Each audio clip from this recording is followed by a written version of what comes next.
It's taken me some time, but I have finally managed to get on the program of Inside Athletics. Sanya Richards-Ross, the world and Olympic champion at 400 meters. Thank you for being with me, Sanya. Happy to be here. So tell me about where you are right now in your career. You're looking towards one more Olympic Games. Mm-hmm. You got the thing that had eluded you for some time, Yes. the Olympic gold in London. Mm-hmm. So when you get up and it's raining in Yes. Texas and you don't really want to go to practice, your motivation is what?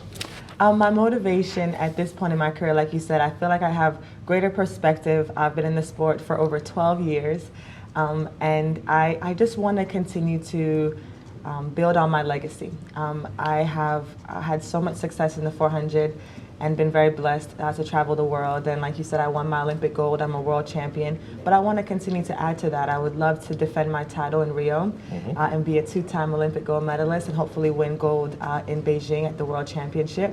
I think that would be great redemption after not winning in Beijing in 2008. So that still motivates me. I love what I do. I love to compete. And I really want to represent well before my career comes to an end. Now, when I started this show last year, and I thought about the question I would ask you, I think that more than any other guest we have had, this is something that you can answer better. There are a lot of people who start and they're prodigies, and then they have good college careers. Yes. Very few of them have all three. You were a prodigy who ran well when you were young. You had an amazing career at Texas, and yet you've been able to be a world and Olympic champion. Yeah. What is it that you think is unique to you and how you have gone about your career that has enabled that? I would say that's, first of all, it's a great question. And a lot of things pop into my head, but I think the one thing that has remained the same that has allowed me to have success on all levels would be my family support. When I look over most of the careers of many athletes, like you said, when I went to college, there were tremendous prodigies. They came to college and they got lost in the system, and I think the reason they got lost was they didn't have their families there. And my parents, on the drop of a dime, they would fly to Texas and be there to support me and just encourage me my entire way. And that continued through my professional career, where my mom and dad became my managers and travel all over the country with me. So I would say for me, I'm not sure what works for everyone else, but for sure for me, having that stability and support from my family, I think has sustained me and allowed me to be very successful. And I just have a great team. I've been fortunate to assemble a great team around me. My coach, my physio, my strength coach, and my track coach. They're just all great. And my parents have instilled in me tremendous work ethic. So I would say the one main thing that's never changed has been my family support. I have gotten a chance, fortunately for me, to cover most of your career.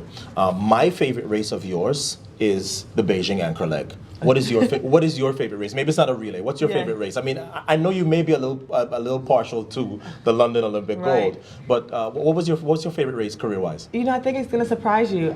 Most people, of course, London ranks as my most important race. Of course. And the one that I had dreamt about for many years, and it was more than I ever dreamt of. But ironically, my most favorite race, when I go back and try to get my positive vibes and I want to go and execute well, it's actually in 2009 in Brussels, and it's kind of an innocuous race. Really? I think I did win the Golden League on that race, but there was just something magical about the race. I ran 48.8. It's not even my fastest time. I ran 48.70 at the World Cup. I remember the race. Big margin of victory. Yes, I won by almost 2 seconds. I just was so in sync with just my technique, my execution. And for me, it was always my best race. I think I would have run faster. If I would have known I was running so well, I think I would have run my PR in that race. But that for me is the one that always pops into my head as my best executed race, and just the conditions seemed to be perfect. The wind was kind of chasing me around the track, it felt.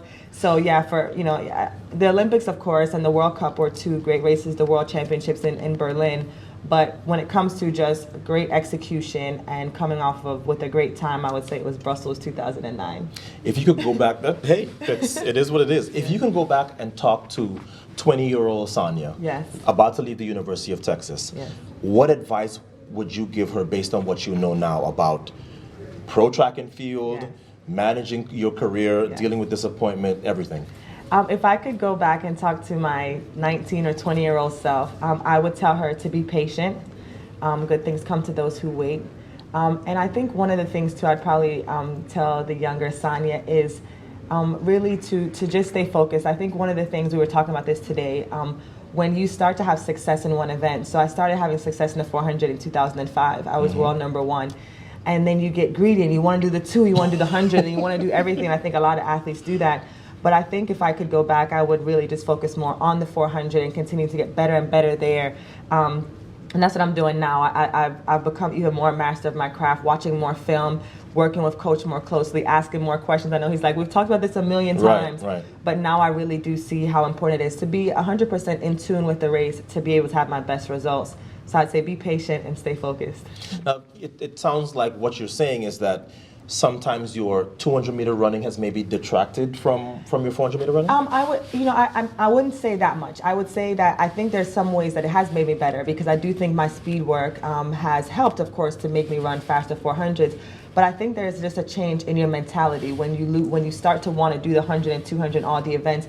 You lose the focus and that you had on the 400 where it was your bread and butter, and you kind of eat, sleep, and breathe that event. Now you take a little bit off and you lose your edge in some way. And so when you were even talking about Christian Taylor today and you asked him that question about running the 400 and will it take something away, I pray it doesn't.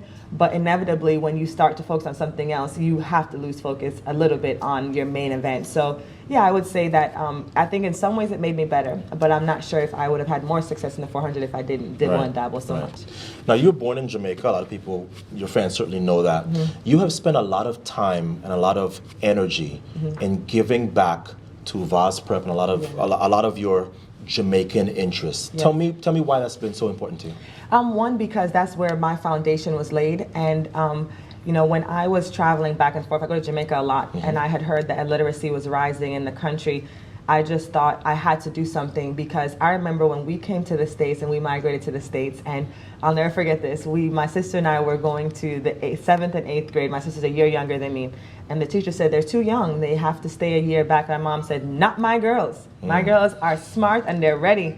And they Caribbean mothers, boy. Yes, and they gave us a test and we passed with flying colors. And so we were able to stay progressing in the grades that we were supposed to. And I just thought that foundation allowed me to have all the success I had today. And so I wanted to help. And just be very honest too, your money goes a much further way in a country like Jamaica than in the United States. So I was able to invest money there that had, just reached more students. And the program started with 70 kids. Now we have 700 kids in our program. Wow. So it's just been phenomenal to see that, and I'm just happy to help in any way that I can. Well, let me thank you, Sonia, on behalf of the fans as well as the athletes who have passed where you are now. I think what you've brought to the sport is very unique. You're certainly a glamorous athlete, but at the same time, what you have represented both on the track and off, I think has been a real credit to both yourself and to your family. I appreciate it. And you've been doing a great job too, Adam. Thank you very for what much. you bring to the sport as well. Thank you. Thanks for joining me. All right.